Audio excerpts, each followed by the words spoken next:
Hey, Bus Bench Babes. We have a special episode this week. I have my friend Stephanie in town from Tampa. She's like my Florida family. When I lived in Tampa and sold real estate, she and her mother and sister like took me in like I was just one of the girls. And she's in town visiting me in the middle of the tundra, and we're going to have an awesome real estate conversation about what it looks like growing up in the business and what buying in Florida looks like today. So let's dive in. You're listening to the Girl Get Your Face Off a Bus Bench podcast, where we invite you to check your ego at the app, grab a cup of coffee, and get ready to dive into all things real estate marketing, social media, friendship, hardship, love, money mindset, and all the things that celebrate you as a badass boss babe. We're here to encourage you, show up for you, give you a loving kick in the pants when you need it most, and be your soft place to land on the hardest of days. So pull up a seat at our table and get ready to be inspired and start living your best life by design. Welcome to the Girl Get Your Face Off a Bus Bench podcast. We are so excited you're here. Okay, girls, let's dive in.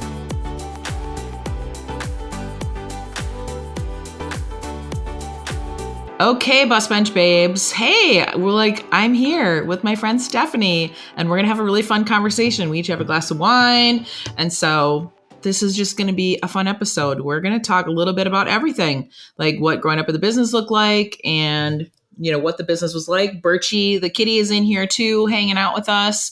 So hi, Stephanie. Hi, Beth. Thank you for having me. And Stephanie's never done a podcast before, so she's got a little bit of a deer in a headlight look in her face. But Stephanie, tell us a little bit about yourself.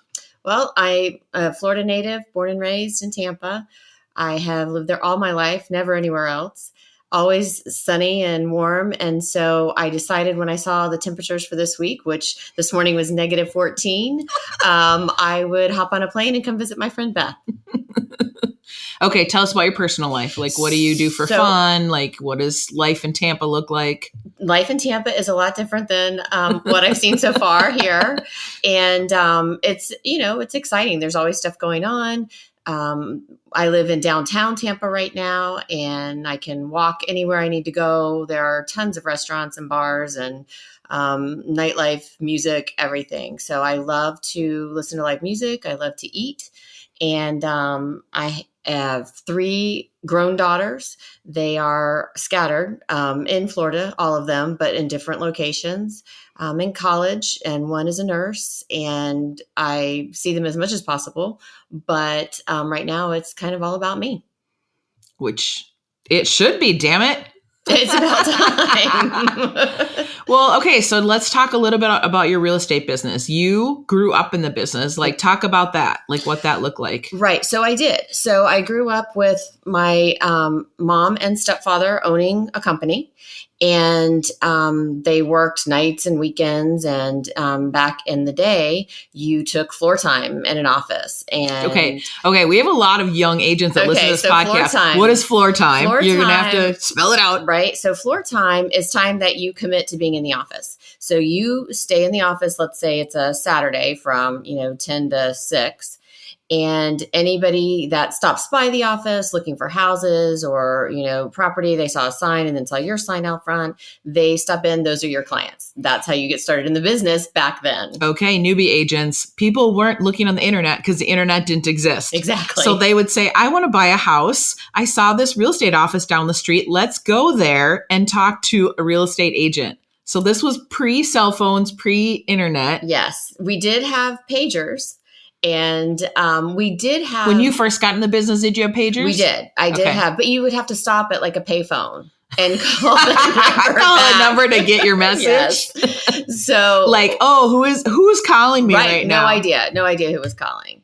But that's just, how you did it. Yeah. Every week we had these huge books that were black and white books that were delivered. And those were the MLS books with everything new that was on the market. So you didn't know what was coming on the market until Friday when you got the book delivered, and then you had it for the weekend. And then everybody in the office had to take turns looking at new listings. Oh yeah. And the book stayed in the office. You couldn't take it home. So if you needed to look something up or wanted to show something, you would have to go to the office, look for that address in the book, and then call the agent and see if you could show the property. And then what? You just photocopy the book for info for when you'd go meet your client at the property? Yes. And shortly after I started, the internet was there, but it was the dial-up internet, and it was all just black and white print on the screen. So there wasn't photos and stuff, right? No photos, no. And you had the rolled paper in the printer. So it was just So you could print off the information. So you had that, and then you could take it and give it to the client. Yeah. So, if we have new agents listening to this podcast, or, anyone that even just remembers real estate from back in the day, real estate agents were the keepers of the information. They had all the information. Right. And it's not like nowadays where the buyer said, hey, I want to see 123 Elm Street on Friday, make this happen. That's not how it was. Like your agent, you had to probably do even more thorough consultations with buyers, so you knew exactly what they're looking for, because they couldn't even help. They couldn't, unless they saw a sign on a piece of property. That was the only way they would know that something was for sale. Yeah. So you had the book, you knew what your buyers were looking for. So then you could look in that price range in the book and find anything new that might have come on the market. Yeah. So you probably even had to work harder than what we do now. Absolutely. I think you did. You were more hands-on too, but you definitely were lots of research, and then you would have to map it, because we didn't have Google Maps then. So you would have to look at an actual map and find out where that house was. Okay, what were the name of the maps? I don't know if it was the same all across the country, but I would carry a map in my car. A map book. With all the streets, and then God forbid they throw a new subdivision in there, and you're screwed because it's not updated. The map until next year, and you're like, oh crap, there's a neighborhood here now. Now what do I do? I can't even find it. Exactly. No, that's exactly terrifying. How it was. It was terrifying, and you were sometimes late because you got lost because you couldn't follow the map. But it's not like that today. Especially if you're directionally challenged and you couldn't follow the map. It's not saying turn left, turn right. You're like, you were screwed back in the day. You were screwed. Okay, what was it like growing up in a business where you worked with family every single day in and day out? So how old were you? I was 21. Okay. When I was licensed. Actually 20, and then 21 when I went into it full time. Back then, I was working for a bank in the lending department, which came in handy later. Yeah. But I, was young, was ready to do something different instead of being at work the same time every day, taking my lunch the same time every day, and vacations when they told me, and things like that. So I was ready to be on my own and ready to dive into the business, which I did stay away from for several years. And it was fine. I mean, I wasn't living with them at the time, so I could go in and see my mom, and it was fine. I could, be around them, and that was good. But, before that, when I was young, when I was in high school and middle school, my mom was gone a lot. So she was in the business. She was working every weekend. They were making their business work. And you had a younger sister. I had a younger sister. But I remember so many times sitting on my mom's bed, just listening to her on the phone.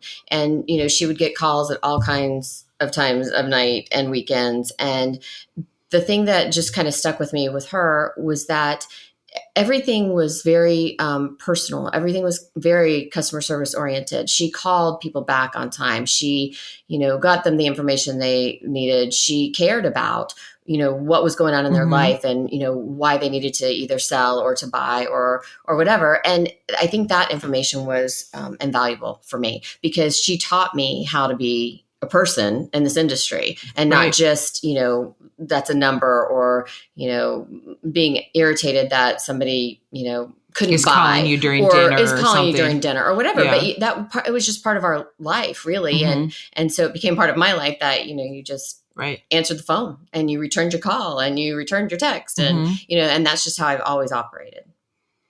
Well, I remember, so I moved to Tampa, and I was we talked about this week when you've been here, is that I was introduced to someone that had some sort of affiliation with our office, and I can't remember why. I think she ran a different office than the one that was closest to where I lived. And so I went up and interviewed, and she's like, gosh, you would be so good in real estate. And I said, well, I have an interior design degree, and I've always wanted to get into real estate, but I don't even know what it looks like. So she and I grabbed coffee, and then I went to the office where you and your mom and sister worked at the time.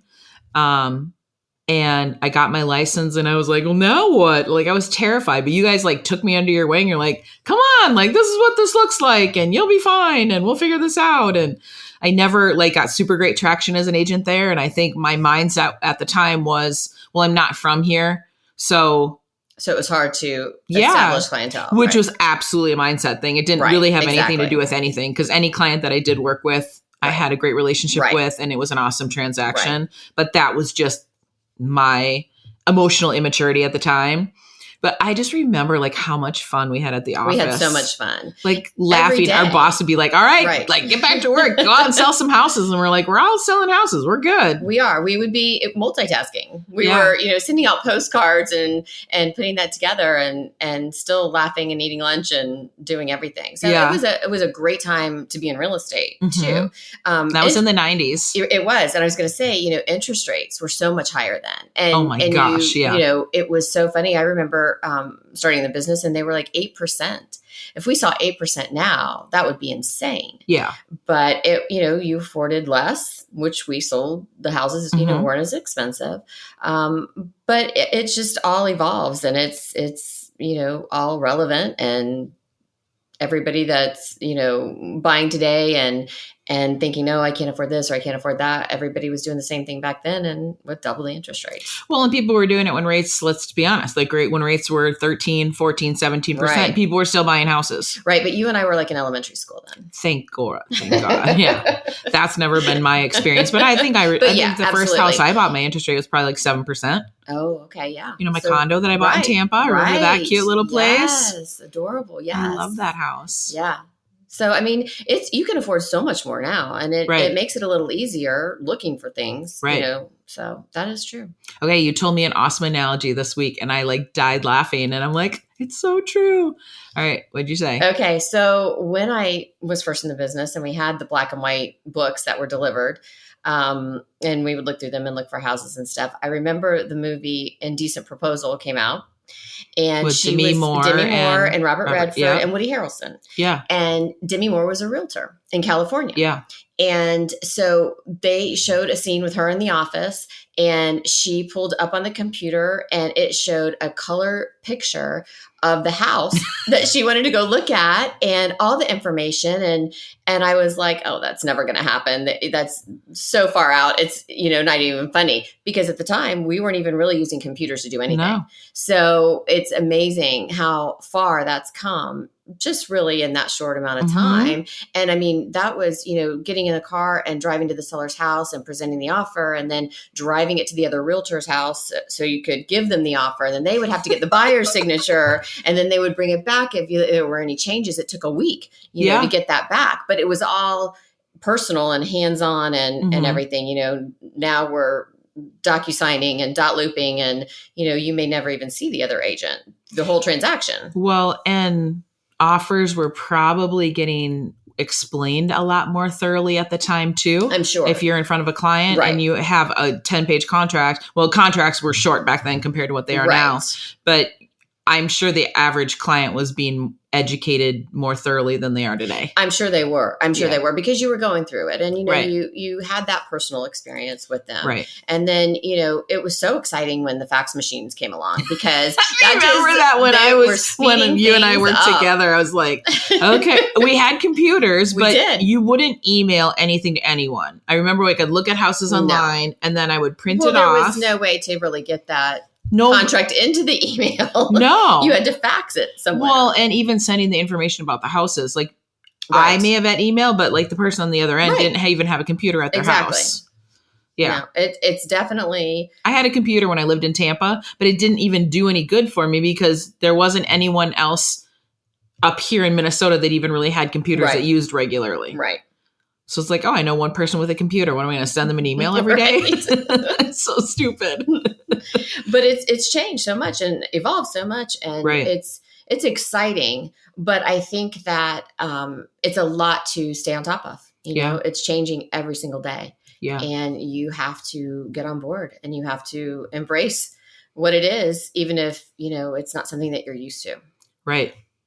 Well, and nowadays when people get into the business, they just literally look at me like I'm speaking Chinese when you talk about books, houses used to be in books and nobody had emails and they're like fax machines. I don't even know what you're talking about, and rotary phones, and nobody had cell phones. No. Or if you had a cell phone, it didn't do any good because there was no one else to call. Right. Or people would make a call and then shut their phone down because they didn't want to use the battery. I'm like, this is so stupid. Yes. Well, okay, so what's real estate like for you now? You still work in a family business. It's just the dynamics have changed. The dynamics have changed. Now my sister is the broker and I work for her. And your mom's still in the business? My mom is still in the business. Everybody is still relatively, in close proximity. So, our office is located in Land O'Lakes. I live downtown. My sister's very close to the office. My mom's probably, 20 minutes away. But it's, that part of the camaraderie and being in the office when I am in the office, which isn't often, but when I am is nice. It's still nice to be there and do that. The business has changed a lot. Mostly I'm referral and repeat business. I had a fantastic year. The market's fantastic down there. It's a lot of, changeover. People that have lived in their houses for 10, 15 years are now like, okay, now's the time. I'm sitting on a bucket of cash. And I'm ready to go do something. And a lot of them are, at that point where their kids are now off in college and they're ready to downsize. And it's just, it's neat to see it all. It's neat to see from the beginning of them selling them that house to them calling you and saying, hey, I'm ready to do something else. Yeah. And then you get to help them go find something on the beach or, something, on a golf course or right. Exactly. And then see the new generations moving into the subdivisions and starting the whole thing again. Yeah. We see that in a lot of like the older established neighborhoods here, like the new construction neighborhoods, a lot of times it's all young families that move in at the same time. But the old neighborhoods, when you see it transition, like the elderly people start transitioning to assisted living and then one by one, the young families move in. And I think that's a way to keep the old people in the neighborhood, like the original OGs of the neighborhood young for a few more years when they have like littles in the neighborhood. Right. And then just seeing that whole cycle happen. Right. And then when it's time for them to go, when it's time for the new blood to come in and take over and, change things that might need to be changed or, just start new traditions and things. So it's really fun. Cool to watch all of that go. I love all that. And it just like you being here this week has been fun to like kind of walk down memory lane of like what life living in Tampa was. And I'm still kicking myself. I sold my condo in Tampa because it would have been the best little winter getaway. Yes. So stupid. Coulda, woulda, shoulda, people. If you have awesome real estate, don't sell it. Sit on it and hold it. Buy and hold. Buy and hold. You have to sell. Damn. We got to keep it going. I don't know. That would have been a good place. That would have been a great place. Okay. What does real estate in Tampa look like these days? It's exciting. It's turning over like crazy. It's hard to find things. So you're having an inventory crisis there, like we are here in Minnesota. Huge inventory crisis. Yes. Okay. So if you find something, it ends up having, multiple offers way over asking price. I just sold a lot, just a vacant piece of property, an acre.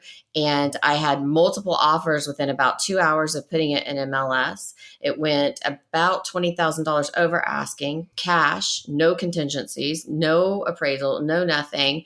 And that's just the way the market's been. That's the norm. That's the norm. Okay, so I know Florida's getting a huge influx of people from other parts of the country. Yes. Like all the feeder cities, like I know like New York, New Jersey are huge feeder cities to New York or to Florida.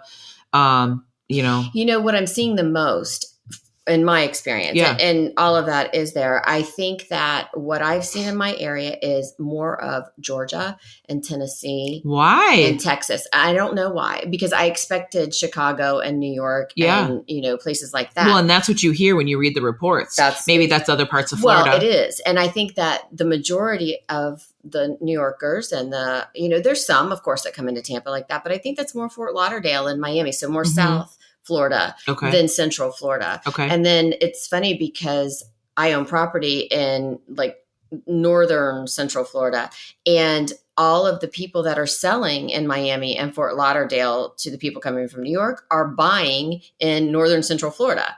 So just because they want to get out of the rat race. They want to get out of the rat race, Yeah. and they want some space, and they want, to be in a place where there's not, 1,000 people waiting to eat dinner. Right. So it's funny to see it not only affects the big cities, it affects the small towns because they're all moving there. Well, so that's interesting. So people are moving from other parts of the country into the big cities, and then people within Florida are selling those houses and moving to more rural Florida. Yes, is kind of what you're seeing. Absolutely. That's exactly what's happening. Wow. So the price point is good for everyone. Right. And that's kind of the nice thing about it. Yeah.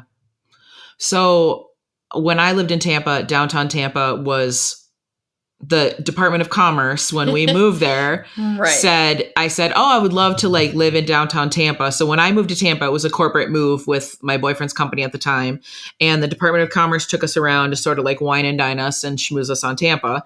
And I said, oh, yay. I'm I'd love to live downtown. And the lady was like, no, we have a county jail in downtown. So most people don't live here. It's kind of like a 9 to 5 Monday through Friday. And then it's sort of a ghost town on the weekends. And now you're telling me it's completely changed. It's night and day. It's night and day. So for me, I've never lived downtown or in the city. I lived, in the suburbs, and it's been incredible. There are people all the time that are out, walking. We have a huge river walk, restaurants and bars, and everyone's walking everywhere and outside. Hockey, And we've got the Lightning play downtown. Yeah, and they won the Stanley Cup this year. We've got the Bucks who won the Super Bowl. We've got the Rays, and they were in the World Series. So we've got a lot of things that are going on down there, and a lot of housing, a lot of new high rise, apartments and condos and things. High density stuff. Yeah, they're sold out. There's very, very, very few things available in downtown that you can move in and live downtown. So is it mainly rental or purchase, or a combination of both? It's a combination of both. I would say probably 50-50. Okay. And just the city is incredible now. You can walk anytime, and day or night. You feel safe? I feel safe. Okay. That's awesome. Yeah, I never feel, worried or anything. There's a lot of security. There's in the buildings and stuff like that. So you're never worried about that. But even walking down the street, going to, a restaurant and walking home, I never feel vulnerable or in harm's way ever. That's awesome. Mm-hmm. What are you seeing? In my perfect world, we've talked about this week.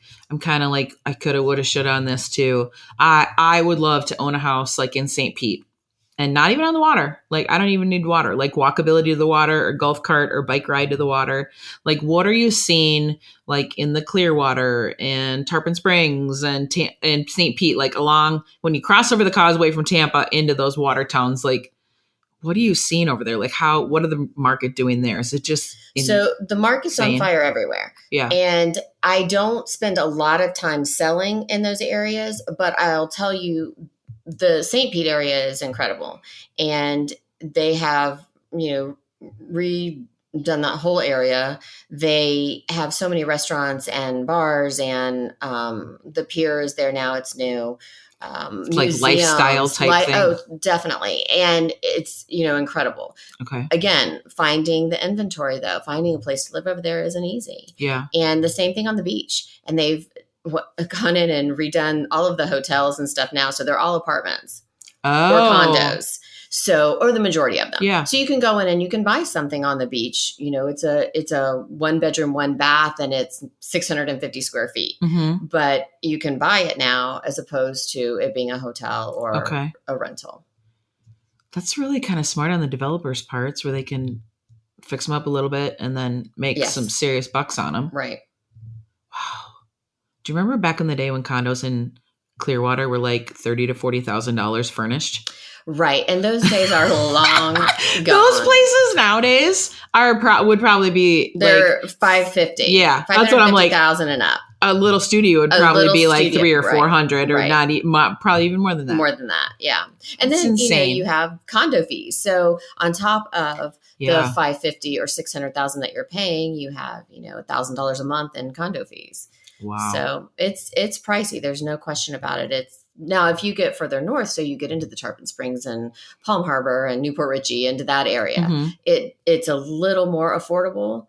But everybody has started trending with the little town squares again. So in Newport Richey, you have a main street, and it has rooftop bars and restaurants, and it's very well lit, and that's just what's happening. So I think that slowly you'll see all of the older houses are completely being remodeled, and it's going to be good, I think, for everybody. Yeah. So at some point, it's going to continue like creeping north and north and north up the Gulf, isn't it? Exactly. Until it meets up with Destin, and they're like, exactly, and we're done. Yep. We're out of waterfront property. Yes, definitely. What's your favorite part about being in real estate? I think, honestly, my favorite part, I meet so many new people, and I love just getting to know different lifestyles and where people are coming from and what they've experienced and things like that. That's my favorite part. I really do enjoy meeting new people. That's awesome. That's probably one of my favorite parts too. Just making that connection. It just gives you a whole different view in life, where people are from and what they've experienced and what they've done and where they're coming from and why. Right. So it's good. You do form friendships that last forever. I have a roommate right now that I sold a house to 10 years ago, and she just became a great friend. And I've sold her 2 houses since then. But, you form friendships and relationships with people, and it's really nice. That's awesome. What's your biggest advice to a new agent getting in the business right now with, we've been through the war in the real estate world. Like what would you say to a new agent? I would say, prepare, prepare for the times that it's not going to be fantastic. Get your routine set. When it gets really busy and really crazy, and I'm very bad about this, when I'm busy and I'm crazy, I don't put forth the effort in my follow-ups and, my social media and things like that. And then it comes to a time where it's really slow, and I'm like, oh, I should have been doing that all along. Now I got to start it now. So I would say just be consistent. I think consistency is huge in this business. So if you can't control a lot, but if you can control your part and what you do and how often you do it and stay in contact with those people that you've been selling to, that's the biggest thing. Which is so weird that you just said the word consistency. So like the universe keeps bringing that word to me.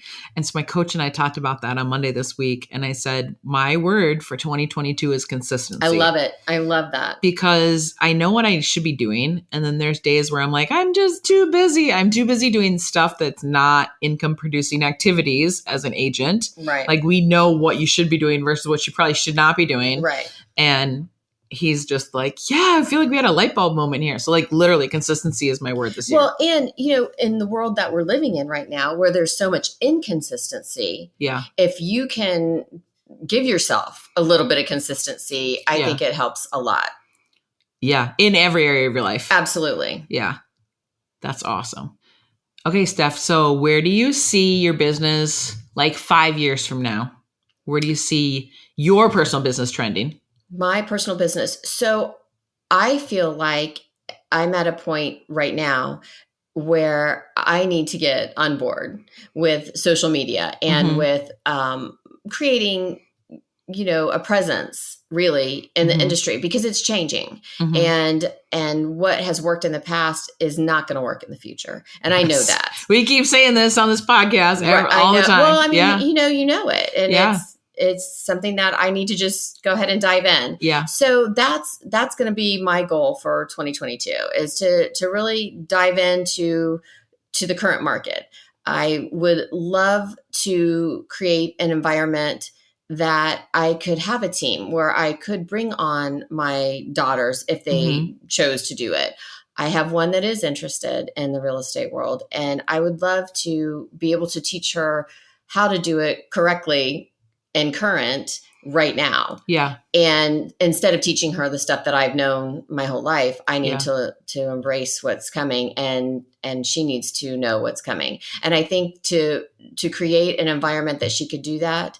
And if the other two decided they wanted to do that someday, that they would have a place to go and a place to do that. And it would be based on customer service based on integrity and character and a personal relationship instead of, just another number.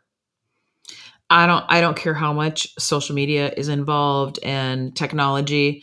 I think at the end of the day, that's still are key components to being successful in this business. I agree. And, you see all of the things about different companies and it going to a place where realtors aren't needed anymore. And I don't see that happening. In my experience and with the people that I know and the people that I have formed relationships with, they want a person. They don't want a computer. They don't want a website. They want to talk to a person. They want to be able to go to somebody when something goes wrong and say, hey, can you help me with this? Right. And I want to be there to say, absolutely, here, let's find an answer and find the answer for them. I love that. Well, so it sounds like leaving a legacy is important to you. I would like that. And I wasn't sure that I would. I didn't know that real estate would be a business that I would want my girls involved in and selling. And it's, a volatile market usually. Right now we're good, but you never know. And I guess that now I'm seeing the trends where you can, have something a little more consistent. And I would love for them, if they chose to be in the business, to have that and not have to worry or wonder. Well, and I think that real estate gives you a lot of freedom. Gives you incredible. I was able to be at every school event. I was able to take them to the doctor when they needed to go. I was able to do all the things that I wanted to do if I had been a stay-at-home mom, but still have my own world and create an income, a great living. Right. Yeah. And have the best really of both worlds. Yeah. Anytime I had a summer intern this last year, and she's a freshman in college, and I don't know that her parents were completely convinced that real estate would be a good route for her. And I said, where else can you go where you can make 6 figures and way beyond, where you can still be at every dance recital, you can be at every school program, you can be a room mom for the kindergarten class, and then you just use that as your networking platform. You just start working with all the other kindergarten moms. Exactly. They're all like, families growing, they're just going to buy a bigger house. Right. You just have to network where you're at. Exactly. And you can't do that if you're working in an office. No, you can't. And for me, it was important. It was important for me to be, there when they got home from school. Our biggest talks were the second they walked in the door, we would sit down, they would get a snack, and they would talk about their day and what they had done and who said what and all of that. And for me, that was important to know, where they were in their life, what was going on in their head, what they were doing every day and who they were doing it with. That for me was priceless. I love that. So where do you see the trend of real estate going in the Tampa market? Wow. Like building, is it like here where it just keeps expanding further north and further south and further west and east? Does. And That's exactly west what you'd go into doing. The ocean, east. And it's funny because, you can almost see it now. You can almost see where it's heading and where the next trending place is going to be. And that's kind of cool because you see neighborhoods that, probably do need a really good overhaul. And you can see that that's where it's headed, and people will be buying those houses and they'll be, fixing them up and living in them for the most part, because that's, what they can afford at the time. And it's exciting. I think it starts that just like a subdivision, it's a leaf turning over. It's a whole new generation coming in and a whole new way of life. Well, I feel like I need to get my butt down to Tampa and see everything new. It's been like 5 or 6 years. It's been way too long. Last time I was there, I was driving around going, oh my God, I'm like, I don't even know where anything is anymore. It's changed so much. It has changed so much, but you should. And there will always be a place for you anytime you want to come. Yay. Well, this was a super fun episode. Thank you for being here. Having me. This was great. I appreciate it. Well, good. I'm glad hopefully we broke you in gently to your first podcast episode. See. Well, Bus Bench Babes, thanks for being here. And thanks for joining in this conversation with Stephanie and I, where she talks about growing up in the business, what that looked like, what the Tampa real estate market's like, and how she just really wants to leave a legacy and hopefully lure her lovely daughters into the business with her. So until next time, Bus Bench Babes, keep your face off a bus bench and keep being the badass boss babes that you are. Okay, girls, are you feeling as inspired as we are? We're over here cheering you on because you just finished another episode of the Girl, Get Your Face Off a Bus Bench podcast. If you want more, head over to girlgetyourfaceoffabusbench.com for show notes and more episodes. And don't forget to subscribe and leave us a 5-star review.